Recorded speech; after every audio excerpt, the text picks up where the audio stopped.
104.7 The Cave. KKLH, Marshfield, Springfield. A proud member of the Kansas City Chiefs radio network. Touchdown, Kansas City! Now, it's time for Ned Talk. Yes, sir, it is. Welcome into Ned Talk, our local live sports talk show. And in case you're tuning in for the first time, we usually start our sports talk show by talking about the weather. Because Ned, I'm becoming more and more obsessed with the weather the older I get. Mm-hmm. Are you obsessed with the weather? Not now. It's beautiful. I love it. Oh, I know. Your lizard-like condition. You got to love this. I'm sorry, sir? Your lizard-like condition. You must love this. Not love it. I am in ecstasy with this. And ecstasy is not to be confused with the illegal substances used. Right. Yes. No, all right. This is for me. This is sunshine and warm and blue skies. Warm. It's beyond warm. No, for me, it's just warm. It's hot. That's Ned Reynolds. I'm Joe Westen. We're joined by John Oliver. John, how are you today? I'm doing well. I'm with Ned. I love this time of year, and I love the heat, but I do like that gradual build into it instead of, rain showers like I'm in Portland, and then all of a sudden it's 90 the next day. And humid. A little bit of an easing in period. You walk outside and you're wet. Oh, yeah. I find I get headaches and stomach aches really quickly. But that's because I stopped coaching. I'm not out of it. I'm not out it anymore. I'm not in it anymore, so I don't know. What about you, Josh? Josh Roberts, by the way. Yeah, I am a human furnace already, so being out in the sun just is not real great for me. I mean, I like summer, but I'm a fall guy. I mean, I like it a little cooler. But yeah, this is nice. It's nice that we're past this rain for now, knock wood. We'll see what happens. I got a squeegee after I go inside, walking from the car to the office. Just to get all that off me. Start packing change of shirts in the car. All right.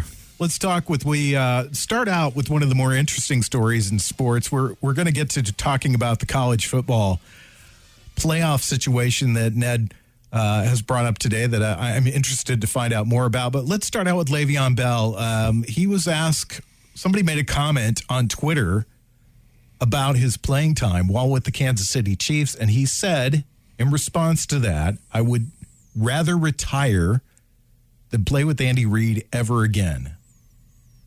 Now, Andy Reid has a tremendous reputation in the NFL. Le'Veon Bell doesn't. So let's get your thoughts, Ned. Well, keep in mind who made the comment and where he stands with his career. I'm sure he was very upset at not playing more when he was brought over by the Kansas City Chiefs, and I'm sure the Chiefs were a little upset that he couldn't provide a little more impetus into their running game and their overall offensive scheme. But also, this is Le'Veon Bell. He's had his history of injuries. With the New York Jets, he played very little, and he also certainly had his issues with the front office.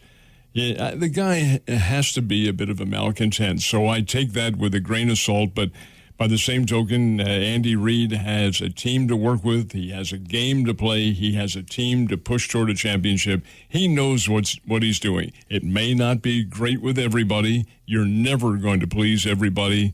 Lord heavens, how well we know that.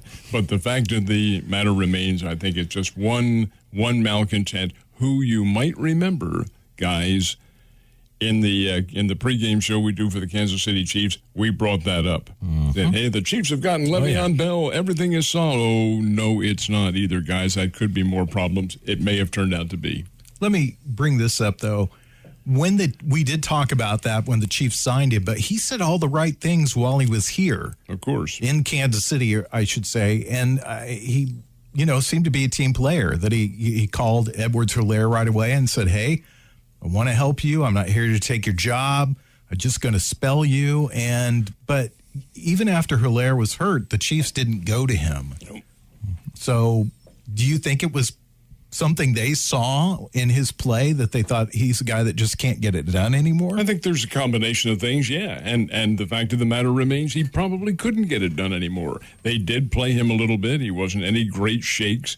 He's like everybody else, and all of us in society are included. He has an ego, and I'm sure that ego was greatly bruised by the fact that he was not a contributing member. So hence we have this comment about Andy Reid. I think totally uncalled for, and I don't think he should have made it.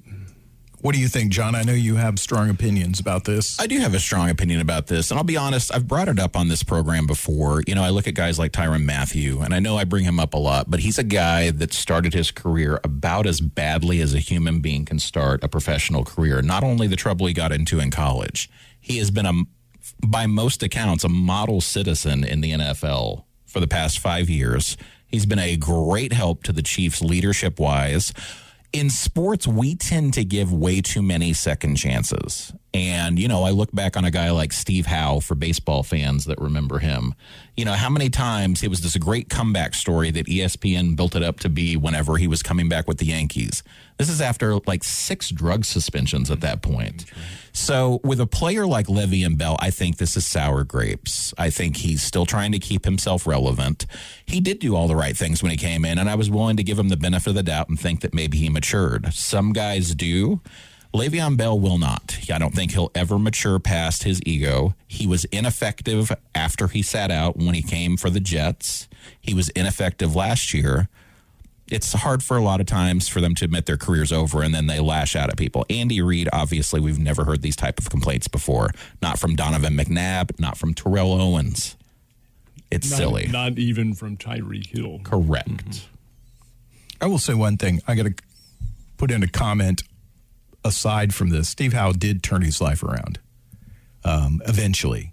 So I believe in all the second chances that Steve Howe got, and I want to point this out to you. Steve Howe pitched during the time that the baseball was on strike, and part of his condition for being part of his probation was that he had to be gainfully employed. He worked in the Yankees ticket office. Mm-hmm. So that he could have gainful employment during that time. And he eventually did turn his life around. So yeah, well, for a while. Yeah. We can't have Steve Howe on the show. No, we can't have Steve Howe. Well, all that he did eventually caught up with him. Yes, that's what it was. So, Josh, your thoughts? We'll get back to Steve Howe later on in the Steve Howe Hour. What are your thoughts on Le'Veon Bell? Well, I think that both of these guys hit on it. I think it seems like he made an effort to get along at first, but then when he didn't get the playing time that I'm sure he expected, I think that's probably a product of his ability or diminished ability. I think he's at an age where he's just not as good as he was, which happens to all professional athletes, and the time span for a running back is a lot shorter than some other players. So, and then it's just sour grapes at that point. I mean, he probably feels like he can still play somewhere else, and so he's got to get his name in the paper so that people remember who he is. It was sort of an off-the-cuff remark, too. Somebody said your playing time was kind of down on Twitter, and his response was just to throw Andy Reid under the bus. Mm-hmm. Let me ask you guys this. We'll go around the table for this. Do you think that the year off really cost him, though, more than it helped him? Ned? I think he had his better years with the Pittsburgh Steelers. Simple matter of that. Steelers, let him go. New York Jets pick him up thinking they're going to have a godsend with the player. But the Steelers probably saw the fact that his career was beginning to diminish, and it does, as Josh just pointed out, with a running back, probably a whole lot more precipitously than with any other position in football because you're used so much. I think that all figures into it. It just simply does not last forever. John, there's a term when you leave a business or you leave a job, and it's called burning your bridges. He napalms his bridges because he had very negative things to say about Ben Roethlisberger, and he also had very negative things to say about the Jets front office. He did, yeah, and you're exactly right. And that's the type of player that if I'm a general manager now, sometimes people like to take a chance on someone maybe rekindling that old flame when they're talented. He's someone I wouldn't touch at this point. I absolutely would not take a flyer on him for the league minimum. And with what you were saying about players sitting out, if you can find an instance to correct me, I can't remember in the last 20 years anyone who missed 6 or more games in the NFL season and came back as effective as they were before. There's a coach whose name rhymes with Bruden who might be interested in Le'Veon. Oh, my gosh. What do you think, Josh? Do you think taking the year off? I think taking the year off hurt him. Yes. Yeah, I think it did too. I think these guys perform at such a high level and have to try to maintain that in the off season. There's no way that there isn't a letdown if they have that year off. And so whether or not they can recover it is the question. And I think the majority of them, once that year is gone, it's not coming back. You're not going to be able to regain that level. You're listening to Ned Talk on 104.7 The Cave. It's your local live sports talk show. Ned Reynolds, John Oliver, Josh Roberts, Joe Westen. We're talking about Le'Veon Bell. Let's switch gears a little bit and talk about another player that took a year off, and things have not changed for him. Chris Long, or Kyle Long, I'm sorry. Chris Long is his brother. Kyle Long, he's injured already. Yes, and you had a feeling that was going to happen, too. He was made a free agent, and the Chiefs picked him up as a free agent, and he's going to be solid on the line. Well, look at his history of injuries, and the Chiefs certainly had to do that. What did he have, an injury in 7 years straight, something like that? And now he has, excuse me a second. Speaking of injuries, now he has an injury. You just knew this was going to happen. There are some guys you can count on who are going to play through anything, and these days and times that's not going to happen. You have to be very careful with your career. In his case, I think he is just injury prone. He got hurt in OTAs, which just started this last week. And, Joe, they are non-contact. Yep. Yeah, he walked out in the field and, my knee. So his knee?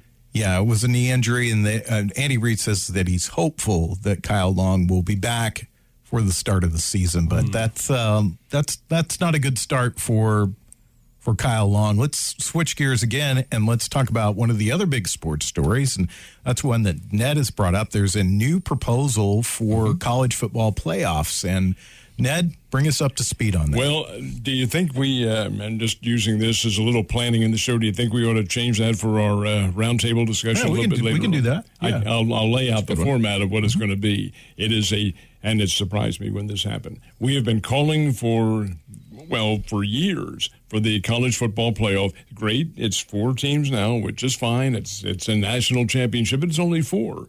And they're always the same 4. Right. Alabama and Oklahoma are in there. Notre Dame always seems to find a way to get in there. Ohio State. But the fact remains it's been 4 teams, and it is a national champion. Expanded. My expansion, I just assumed was going to be 8. It isn't. It's 12. 12 teams. My goodness, how are they going to form this? Well, it's 6 conference champions who are highly ranked.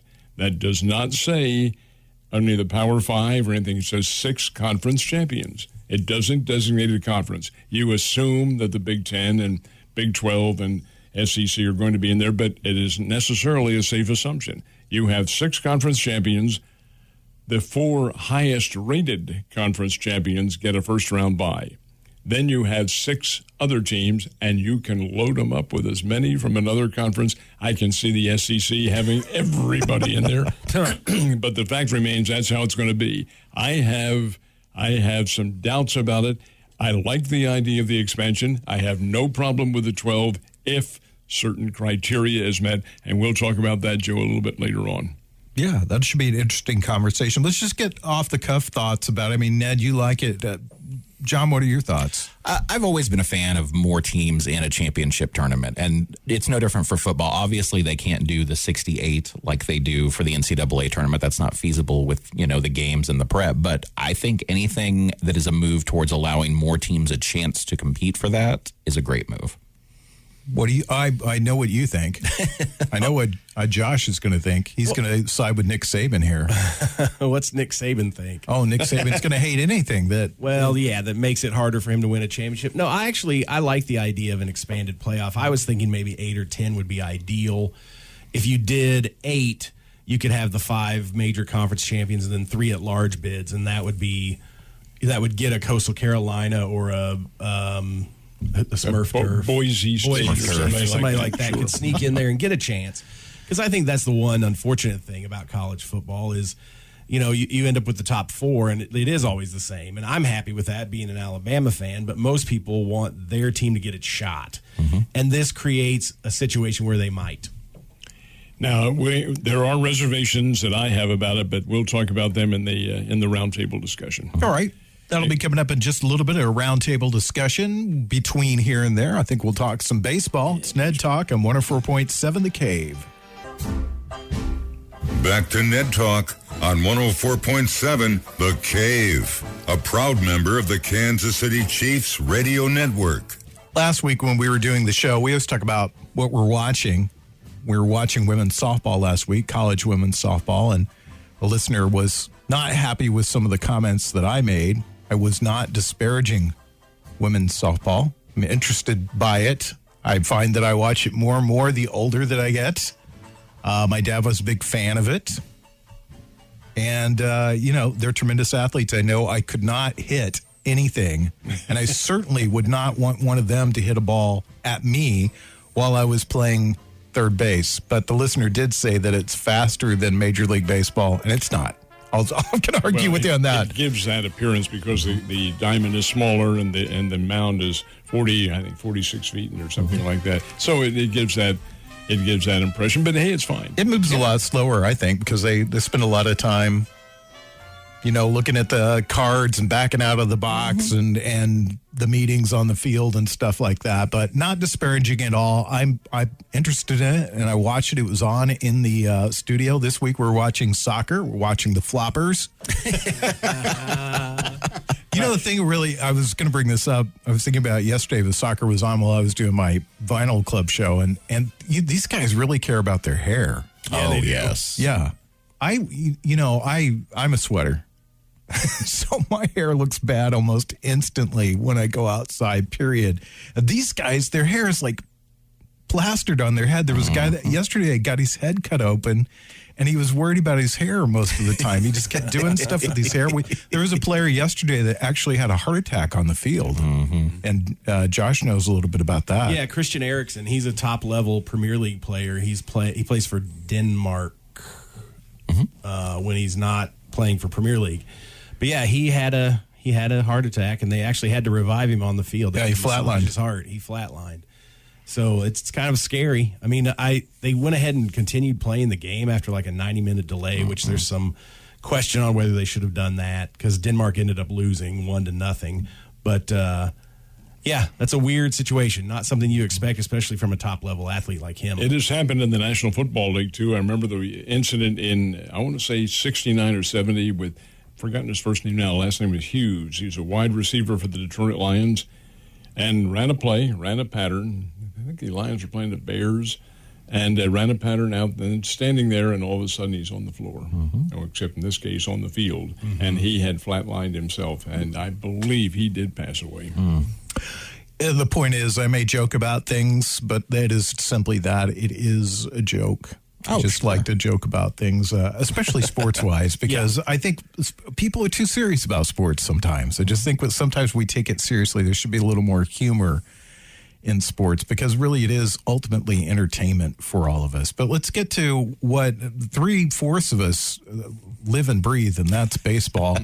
I'm looking at the standings, and what I've noticed is that there's a lot of flip-flopping going on in the standings. And the other thing that I noticed is probably the two most consistent teams in baseball right now, San Francisco Giants, Pittsburgh Pirates. One's consistently good, one's consistently bad.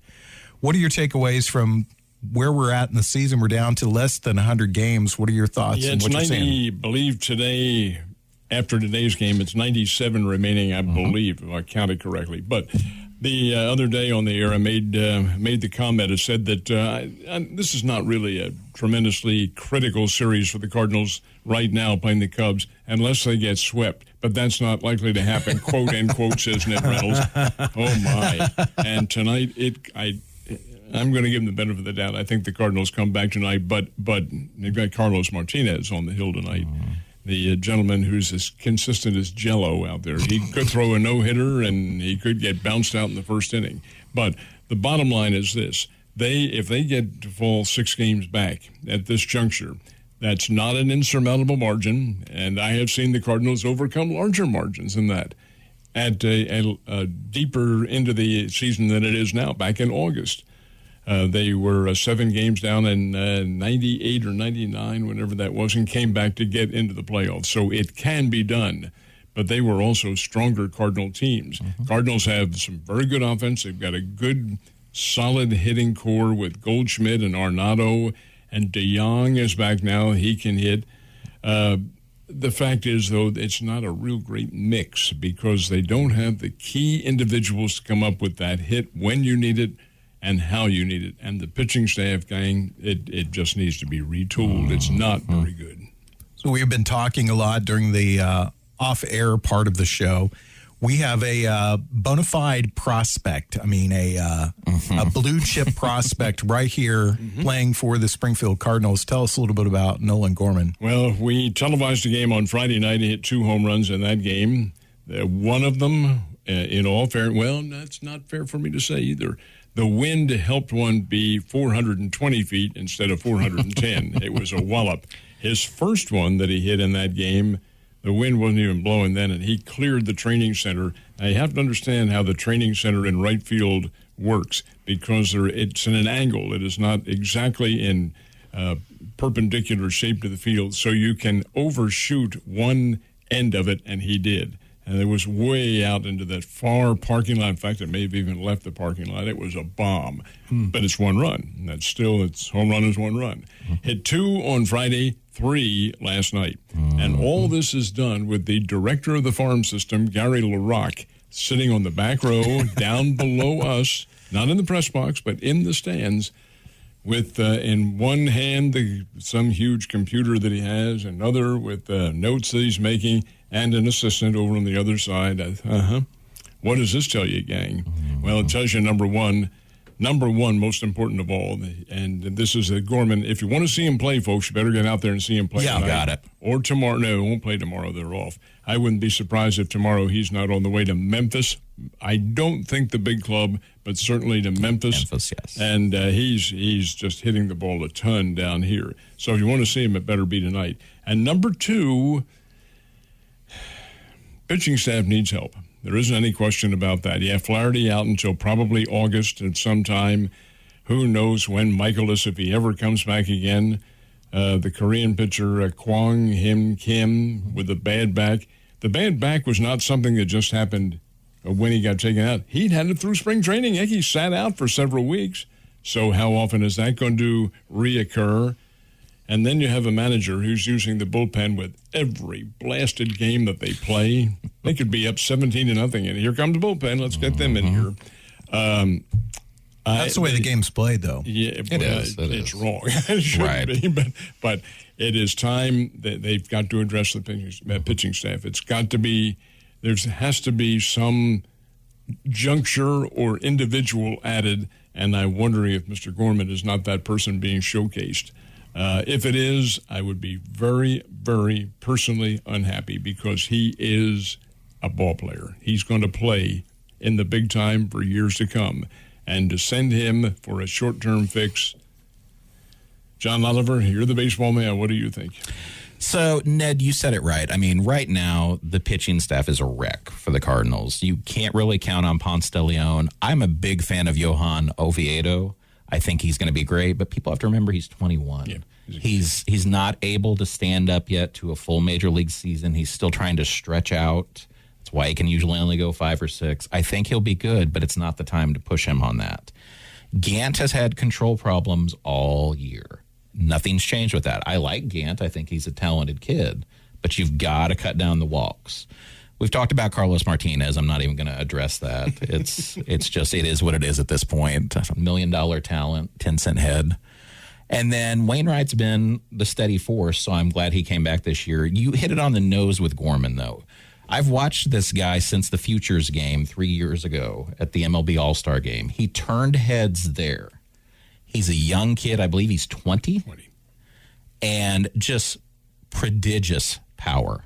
You don't see this every day. And the Cardinals have had him at third. They've played him at second. They've played him in the outfield. He's obviously on the fast track. Max Scherzer would definitely look really good in a Cardinals uniform, and the Nationals are falling out of contention as we speak more and more. Any trade that starts and ends with Gorman, to me, is a non-starter. You've got to try to entice the Nationals if they are going to part with Scherzer. Of course, they're going to ask for Nolan Gorman. I want to date with Kirsten Dunst. Neither one's going to happen. So, that being said, they've got plenty of other high-level prospects that are of interest. Ilheris Montero was one of the names that went in the Nolan Gorman deal. He was a pretty touted prospect. He never really came around when he was in the Cardinals farm system. But there are other names like Lucan Bacon, or Lucan Baker. Delvin Perez, we mentioned. He's been around for a while, but I mean, teams see upside in him, and we've got some pitching prospects that we could, pair loose to get him. Trading Gorman's not the answer now or ever, in my opinion. Your wife's on the phone, by the way. I'm sure, yes. Let me play the devil's advocate here, because he's a third baseman. You got somebody at third base. He's going to be there for a few years. Solid, probably looking at his numbers, Hall of Fame third baseman. Mm-hmm.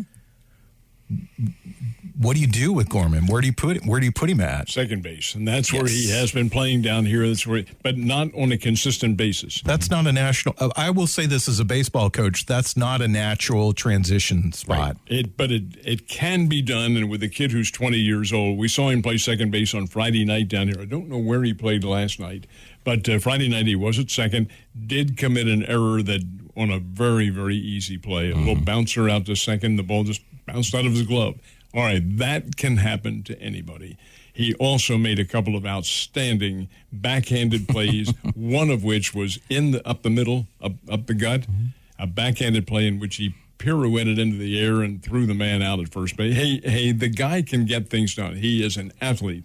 And what I like about him is, as John pointed out, the great power. He doesn't swing for great power. It's a same fluid swing every single time through, and to me, that makes the difference. He's not up there trying to hammer the ball out. It goes out off his bat. And Joe, one quick thing that you as a Yankees fan may not appreciate as much as Cardinal fans, but in spring training, Gorman was, I don't mean this way, it's just, it's no offense meant, but he played second in spring quite a bit before he got sent off to the satellite site. He took reps at second, and Jose Oquendo, who I do have a lot of respect for as a fielding instructor, said he's ready to play this at the big league level if you guys want to do it. No, I understand. That's one thing I was going to ask, because I was going to ask if Oquendo was still the infield coach. Yes. And just if Jose Oquendo says he's ready, then he's ready. I appreciate that part of it. How big is Gorman? He's 5'10", 5'11". Yeah, he's 5'10". Okay, all right. So he's not a.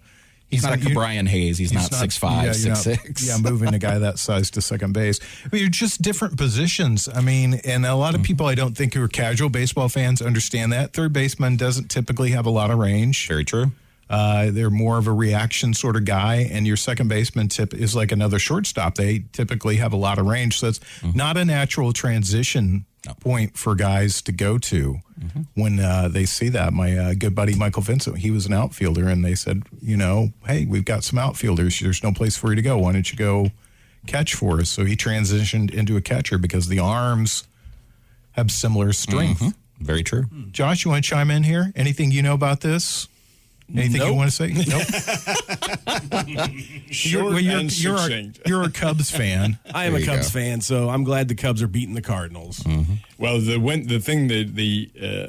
necessary focus for the Cardinals pitching staff has to be accuracy in what they're doing. Gosh. This team leads the major leagues with 281 walks through. How many games already? 65, 65 or 66. 281 walks. On their way to over 700. You're not going to win a lot of games doing that. Case in point was last night. The Cubs have 7 runs and 5 hits or something like that. And here is Gant walking home a couple of runs with the bases loaded. It's one, and then he hit a guy with the bases loaded. You can't have that. It just does not work. And it's not just the starting pitchers. The bullpen has been guilty of such a thing too. What is the focus and the teaching point of how these pitchers are learning? What is it that they're learning? You learn when you're out there on the mound, you learn accuracy. And that's how you pitch. And now, guys, I'm going to call up an article that I read this morning about the former Phillies Brian Price, Price, who quit. He quit the Phillies. He quit the Phillies at the end of the season, and it's it's $1 million contract that he left. Why? Because he is so disappointed with the way the game is played right now. And he has some quotes in here, and I'm going to have to call it up on my handy device here.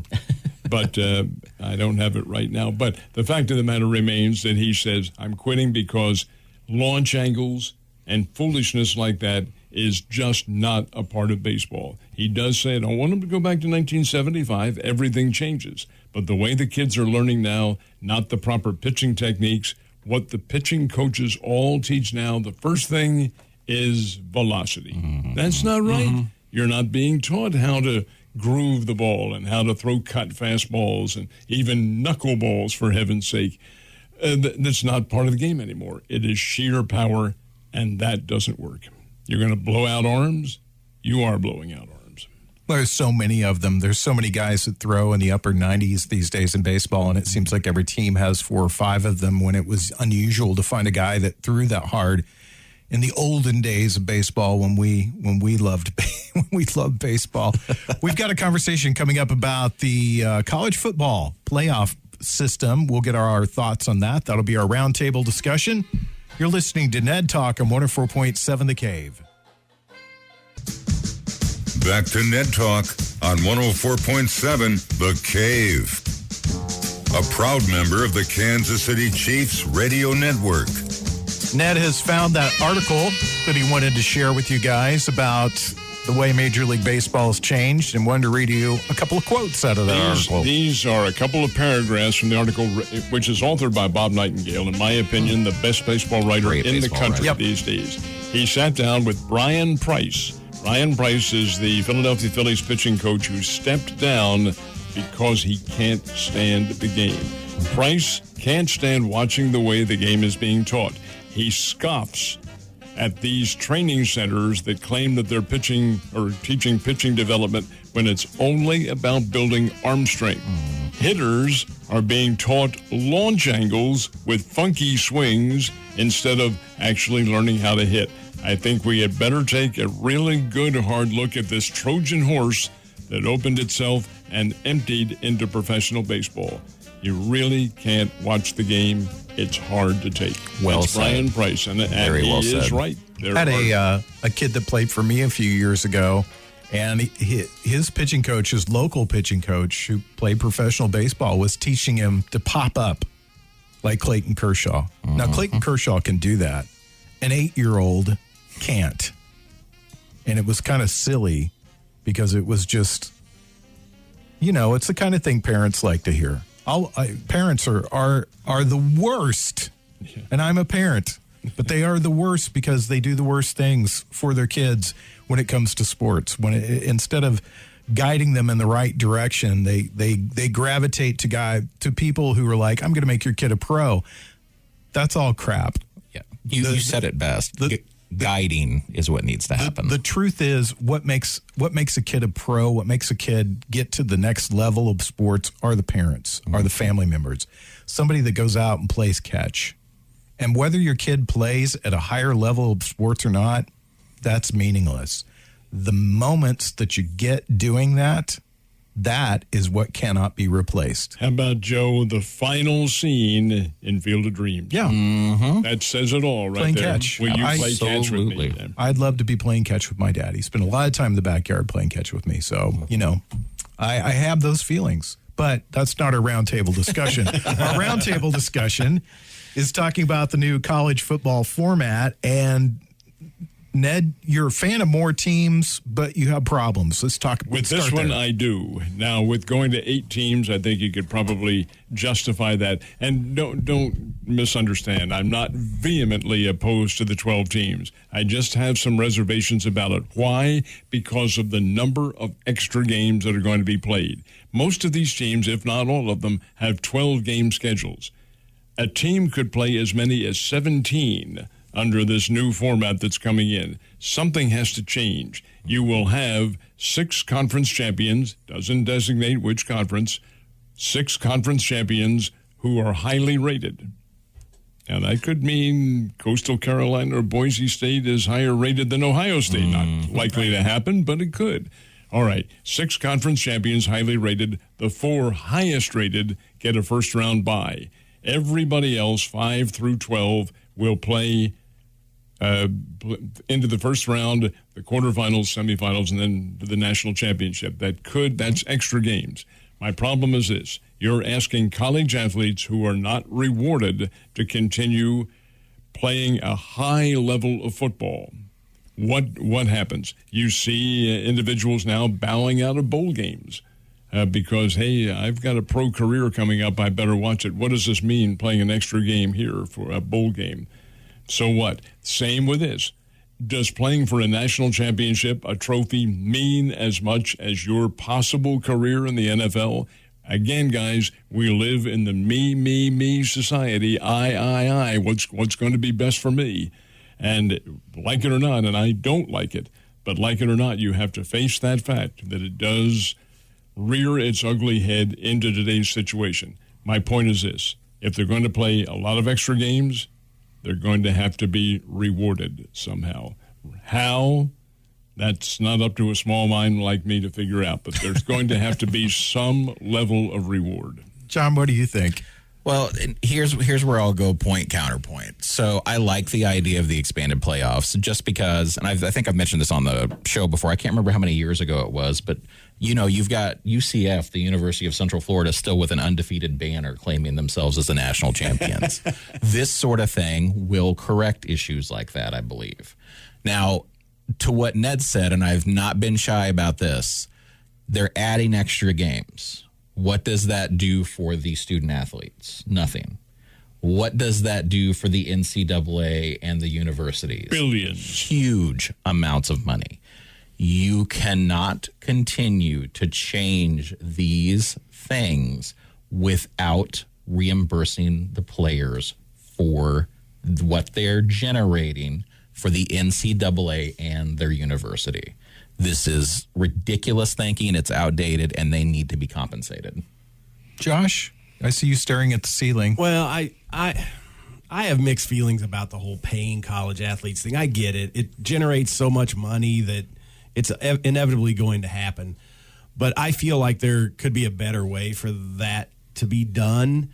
I understand what Ned's saying, too. I mean, a lot of these players are opting out of bowl games because they think that it could hurt their draft status. And that's disappointing to me, too, because college football is great to watch. These guys are trying a lot harder, in my opinion, a lot of times than NFL games because there's a lot more on the line. I want to see some Cinderella team have the ability to win a national championship in college football, which is not really possible right now with a 4-team playoff. 12 seems like they're maybe going all in. I think they could do 8 and it would be fine. But yeah, I mean, there's so many factors involved in it. So I like the idea. I understand where you're coming from with compensation and the extra games. They need to reach a happy medium. Do you think the happy medium is fewer regular season games? Yes. Yes. I do, yes. Mm-hmm. When you take a look at how other circumstances exist in postseason, and for Ned Reynolds, who's mathematically very challenged, this took a lot of doing on my part. Well, the high school state champions have the state champion will play and the runner-up, obviously, will play 14 games. That is a lot. But it's also an extension of your regular season because you usually end at 10 and then you start your playoff 11, 12. That's not the way it is in college. College games with the bowl games, 12, 13, depending on how many you play. With the playoff teams, 13 or 14. With the NFL, it is 20. If you're going the full route through considering exhibition games, but they're being paid for that. It is not the exhibition games. Well, it's not as physically demanding as you might think, but face it, football is a game of concussion. You're beating somebody. There's physical circumstances involved. There are injuries. It is part of the game. And the more games you play, the more situations are going to exist in which a player will, in fact, have some injury. It does happen. And it's a career. You've got to think about the careers involved. The problem with that, though, that you run into is that because the NCAA is, it's a weird thing. Mm-hmm. The conferences are their own thing, and then there's the NCAA, and then So, and they kind of function not always in each other's best interest. The conferences aren't going to want to do that. They're not going to want to give up 1 or 2 games a season because that's revenue that they're losing. There's the problem right there. Yeah. Yes. You can't, if you're planning on a 12-game season and all of a sudden have it interrupted, no. Furthermore, there are existing contracts that takes teams into that 12-game season. That's why I'm saying and agreeing with John that there has to be some level of compensation to these players other than just the scholarship and the cost of attendance, which I think is $4,000 a player. I think. I'm not positive because we don't have it here doing baseball, but we don't have it in anything else. Other than that, you don't have anything extra. And these are guys, many of them, who have a possible pro future. And you're putting it on the line. One of the things that we've been talking about the last couple of weeks is the portal, and we're running out of time here, but I do want to get your thoughts on this, Ned.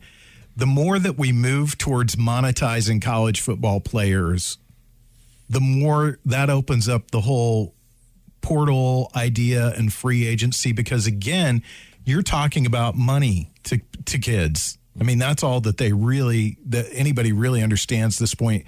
I'm trying to get to the next level to be a NFL player, NBA player, college professional baseball player, whatever. You know, if they're playing at Missouri State, for example, and they're the second string center fielder and they're going to feel like I'm not getting the playing time, then how can you keep them? How can you argue against the portal when maybe they could go to wherever and start and maybe make a name for themselves? Yeah, but Joe, I don't think we're arguing against the portal because it does exist. I'm arguing against the philosophical effect that the portal has. That guy playing seconds, we'll just use this as an example. Second string for the Bears. Well, I see over here a better circumstance. Wait a minute.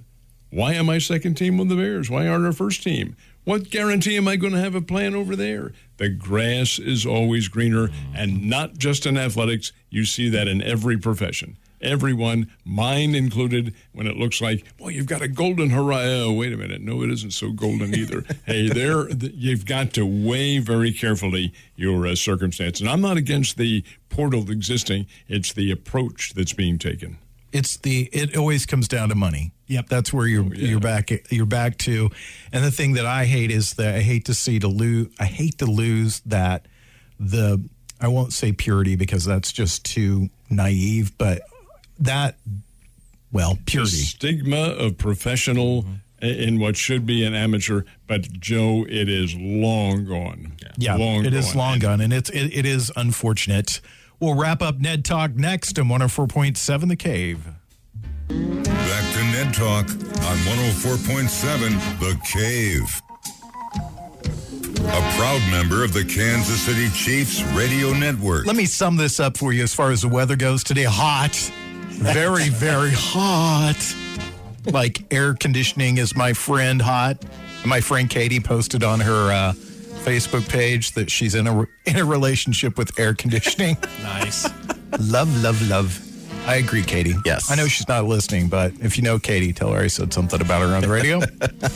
So this is the portion of the show where we talk about what we're going to watch on TV today. And I know probably what you guys are going to be watching tonight, Cubs and Cardinals. That'll be it for me. It'll be the Cubs Cardinals. Nothing today. Just get outside and under the good old sunshine and in the nice balmy temperatures. Hey, gang, I'm being facetious. You're not being facetious. It's fine with me. I don't mind this at all. Make sure you put on your sunscreen. Oh, I know, and I think I probably have some problems, but hey, it's the way it goes.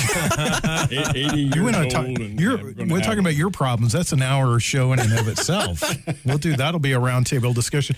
I wanted to do this. We always try to plan a roundtable. It's a good idea for us to plan a roundtable discussion a week early. But usually something comes up during the week that we end up talking about. But I do have a good idea.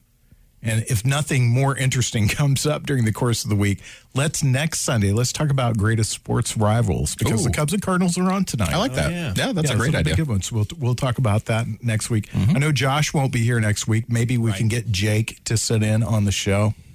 So we've made a new rule. Apparently, your name has to start with a J to be on the show with Ned. So that's right. That's the way things work. What are you going to wear? You're going to watch Cubs and Cardinals. I'm going to watch Cubs and Cardinals, definitely. Josh, there's some exciting soccer happening in the world. Are you going to watch that? I may watch that. That's the UEFA European Championship. But I don't know. I may try to catch the Cubs-Cardinals, too, and see if the Cubs can sweep them. I think I started Winter Soldier and Falcon last night. It was good. Nice. So I think I'll probably watch that and flip back and forth between the Cubs and Cardinals game. So we'll see you guys next Sunday for another round of Ned Talk. If you're just tuning in for your rock and roll, well, it starts in just a minute. If you want to listen to Ned, you can do it as a podcast. It's right here on 104.7 The Cave. Do it through our website, wherever you download your podcast at, or you can do it through the Cave app. Remember, information about Mitch Holthus. He's coming to town on the 22nd, July at the Riff. Tickets available at 1047thecave.com. Ned, have a great week. And to you, sir. John, have a great week. You as well. Josh, have a great couple of weeks. You too, buddy. This is Ned Talk. I want to thank Corbin Campbell, Mike the intern, and Scott Meyer. We'll see you in a week.